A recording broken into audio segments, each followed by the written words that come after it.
नमो नमः। आप सभी का स्वागत है विद्यार्थियों। और आज हम बीए भाग प्रथम के पाठ्यक्रम में सम्मिलित हितोपदेश मित्र लाभ की उसी घटना को आगे बढ़ाएंगे जिस घटना के बारे में हम अध्ययन कर रहे थे। घटना थी वृद्ध व्याघ्र अर्थात बूढ़े बाघ जिसने कि सोने का कंगन अपने हाथ में लिया हुआ है और एक बतख की कथा को हमने अभी तक ये पढ़ा था, अध्ययन किया था कि जो बूढ़ा व्याघ्र है वह एक तालाब के किनारे बैठा है और तालाब के किनारे बैठ करके वह सोने के कंगन को लेकर के और सभी राहगीरों को राह पथिकों को कह रहा है कि आइए और मुझसे सोने का कंगन ले जाइए। वहाँ से गुजरते हुए एक पथिक के मन में ये इच्छा व्यक्त हुई कि सोने का कंगन प्राप्त हो रहा है, लेकिन ये बूढ़ा बाघ जो है यह तो नरभक्षी होता है, ये तो मुझे भी खा सकता है। अतः क्या इतना अधिक जोखिम उठाना या खतरा उठाना ठीक है? लेकिन फिर भी अपने लालच को या अपनी इच्छाओं को वह दमन रोक ना पाया और इस कारण से वह उस बाघ के पास जाकर के प्रयास करता है कि वह किस प्रकार से उस सोने के कंगन को प्राप्त कर सकता है। वह सोने के कंगन को प्राप्त करने की इच्छा से उस बाघ के पास जाता है और उनसे पूछता है कि मैं तुम पर विश्वास क्यों करूं। और उसके बाद में बाघ जो है वो अनेक प्रकार के श्लोकों और शास्त्रोक्त वचनों के द्वारा इस बात को स्थापित करने का प्रयास करते हैं कि निश्चित रूप से मुझ पर विश्वास करना आसान नहीं है, लेकिन मैं एक बदला हुआ बाघ हूँ। मैं वैसा बाघ नहीं हूँ जैसा कि बाकी सब होते हैं, इसलिए आप मुझ पर विश्वास कर सकते हैं। मैंने शास्त्रों को पढ़ा है, शास्त्रों को समझा है और अब मैं धर्म के परिपालन की ओर अग्रसर हूँ। मैं धर्म के राह पर अग्रसर हूँ, अतः मैं धर्म को स्वीकार करना चाहता हूँ, धर्म का पालन करना चाहता हूँ। जो कुछ मैंने बुरा किया है मैं अब उसके लिए पश्चाताप करना चाहता हूँ और इसीलिए मैं आपके सामने यहाँ पर उपस्थित हूँ। अब आगे की जो घटनाक्रम है उस घटनाक्रम के अंतर्गत वे कहते हैं, त्वं च अतीव दुर्गतः, ये बाघ की वचन है। बाघ कहता है त्वं च अतीव दुर्गतः तेन तत्तुभ्यम दातुम सयत्नो अहम्। वह कहते हैं कि तुम अर्थात हे प्रतीक तुम अतीव अत्यधिक दुर्गतः दुर्गत वाले हो, दुर्गति वाले हो, अर्थात तुम बहुत अधिक दरिद्र हो। तुम्हारे वस्त्र वेशभूषा इत्यादि के माध्यम से समझ में आता है कि तुम जो है वो दरिद्र हो। इसीलिए तेन इसी कारण से तत् वह सोने का कंगन तुभ्यम तुम्हें दातुम देने के लिए अहम मैं सयत्न। और इस प्रकार से वे कहते हैं कि तुम क्योंकि दुर्गति को प्राप्त हुए हो, तुम बहुत गरीब हो, अतः मैं तुम्हें यह सोने का कंगन देना चाहता हूँ। और इसी के अंतर्गत वह बाघ आगे और कहता है, दरिद्रान् भर कौन्तेय मा प्रयच्छेश्वरे धनम व्याधितस्यौषधं पथ्यं निरुजस्य किमौषधे। दरिद्रान् भर कौन्तेय मा प्रयच्छेश्वरे धनम व्याधितस्यौषधं पथ्यं निरुजस्य किमौषधे। कौन्तेय, हे कुंती पुत्र, यह महाभारत के वचनों को उद्धृत करते हैं और कहते हैं, दरिद्रान भर ईश्वरे धनम मा प्रयच्छ औषधम व्याधितस्य पथ्यम भवति नीरुजस्य औषधे किम प्रयोजनम। हे कौन्तेय, हे कुंती के पुत्र युधिष्ठिर, दरिद्रान दरिद्रों को, निर्धनों को, भर उनका भरण पोषण कर, निर्धनों का भरण पोषण कर। ईश्वरे माँ प्रयच्छ, ईश्वरे जो धन संपन्न है, जो संपन्न व्यक्तित्व है, धनवान लोग हैं, उनको माँ मत प्रयच्छ दो। व्याधितस्य औषधे, व्याधितस्य अर्थात व्याधि से युक्त, अर्थात जो रोगी व्यक्ति है उसी के लिए औषधे दवाओं से पथ्यम रोगी के लिए हितकारी होना होती है।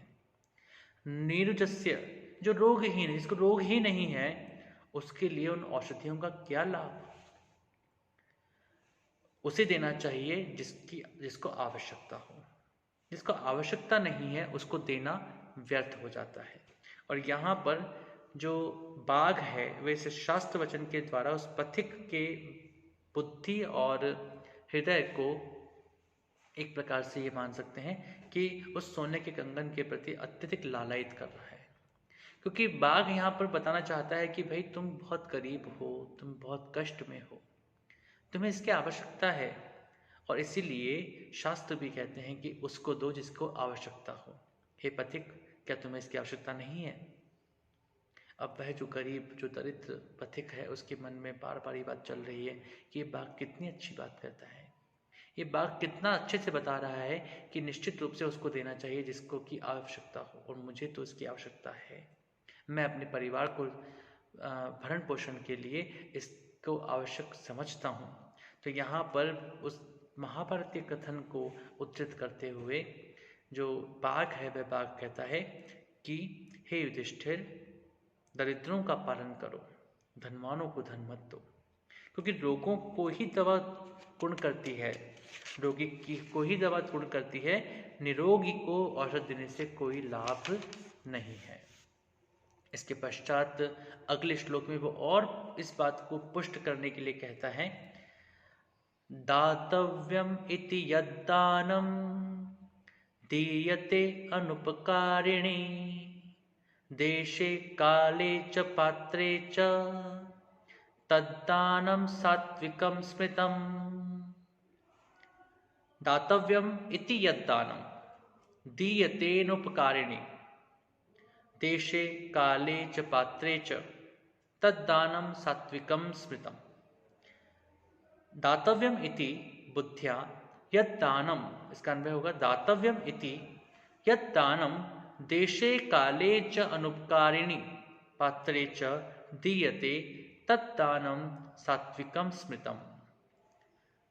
और भी सुनो, दातव्यम दिया जाना चाहिए या देना ही चाहिए, देशे पवित्र स्थल पर, उपयुक्त स्थान पर, काले और उपयुक्त समय पर, उचित अवसर पर, पुण्य अवसर पर, अनुपकारिणी उपकार करने, जिन्होंने आज तक हम पर कोई उपकार नहीं किया था, ऐसे अनजान लोगों को दे देना, ऐसे लोगों को दे देना जिनको कि हम जानते तक नहीं हैं, जिनसे हम परिचित भी नहीं हैं, ऐसे लोगों को, पात्रे अच्छे व्यक्ति, सत्पात्र को दीयते यदि दिया जाता है, तत् तो वह दान सात्विकम, सात्विक भाव से युक्त, स्मृतम जानना चाहिए, उसको मानना चाहिए।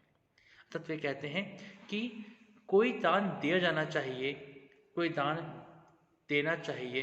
किसको देना चाहिए? या तो पवित्र स्थल पर, या काले अर्थात उचित अवसर तथा पुण्य अवसर पर, या फिर अनुपकारिणी पात्रे, जिसने आज तक कभी आप पर कोई उपकार ना किया हो, जिससे हमें कुछ प्राप्त करने की इच्छा और उसको हम कुछ देते हैं, तो ये तो लेन देन होता है, तो ये तो एक प्रकार से व्यापार है। लेकिन जिसने आज तक कभी आपसे, आपके लिए कुछ नहीं किया और उसको भी आप यदि दान देते हैं, तो वही दान सात्विक दान कहलाता है।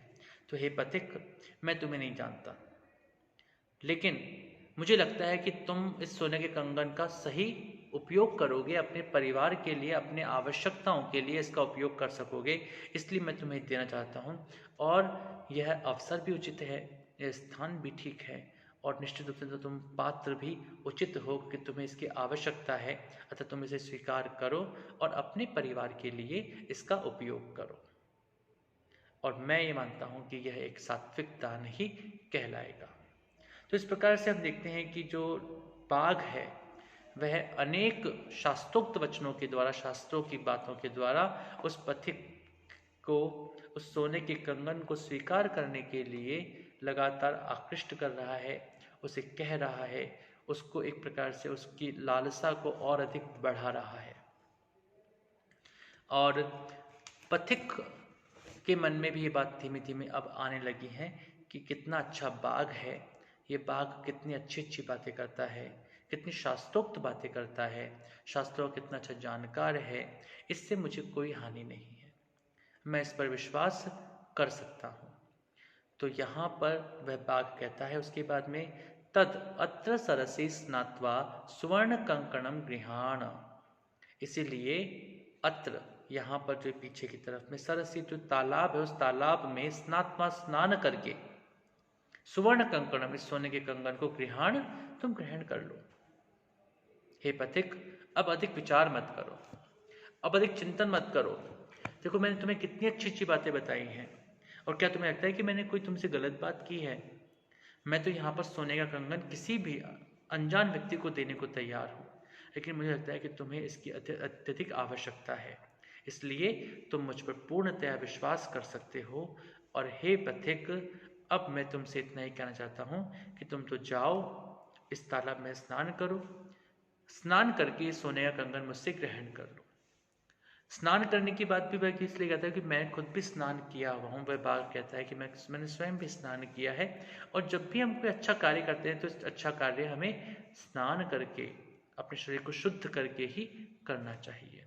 तो मेरा तुमसे इतना सा निवेदन है पथिक कि जाओ, इस तालाब में स्नान करो, और स्नान करके मुझसे ये स्वर्ण कंकण प्राप्त कर लो, सोने का कंगन प्राप्त कर लो, और इसके माध्यम से अपने परिवार के भरण पोषण में तुम मदद करोगे, अपनी आवश्यकताओं को पूरा करोगे, अपने परिवार की आवश्यकताओं को पूरा करोगे।